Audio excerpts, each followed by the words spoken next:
భారతీయులు ప్రధానంగా సౌహృదయం కలిగిన వారు కాబట్టి భారతీయుల యొక్క ప్రధానమైనటువంటి ఆడవాళ్ళు స్త్రీల దగ్గరికి పోయి మధ్యాహ్నం పూట ఆకలి అవుతుందమ్మా అన్నం పెట్టాలని భారతీయ సహృదయం కలిగిన వారు కాబట్టి 4-5 రకాల కూరలు ప్రధానంగా అన్నం తెచ్చి పెట్టేవాళ్ళు. అవి తింటూ వాళ్ళు అడిగేవాళ్ళు, ఇంత కమ్మగా ఉందమ్మా కూర సుబ్బమ్మా, ఎంతో తయారు చేసినామమ్మా, ఎంతో తయారు చేసిన అనే మాట రావటం ఆలస్యం నోట్లో నుంచి.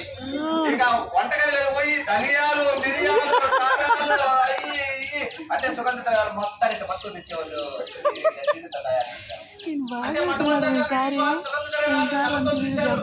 వాటిని రుచి చూశారు, వాటి వాసన చూశారు.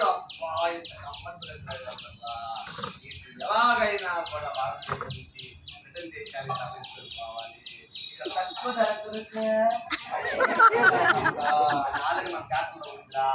అని చెప్పేసి బ్రిటిష్ వారు భారతదేశం నుంచి ఎలాగైనా స్వతంత్రంగా ఉద్దేశంతో ఈ విధంగా చికెన్ పప్పర్మెంట్ వ్యాపారం వారు తర్వాత కాలంలో భారతీయులకు 2 అలవాటు చేశారు.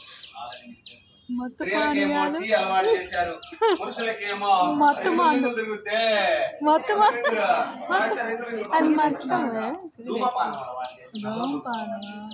ఈ 2 అలవాటు చేసి వాళ్ళు ఇచ్చిన వస్తువులు బదులుగా మన దగ్గర ఏం తీసుకునే వాళ్ళంటే సుగంధ ద్రవ్యాలు. నాకు టీ ప్యాకెట్ కావాలి కేజీ, ఇలా భారతదేశం నుంచి సుగంధ ద్రవ్యాలని, భారతదేశం నూనె వస్త్రాలని, భారత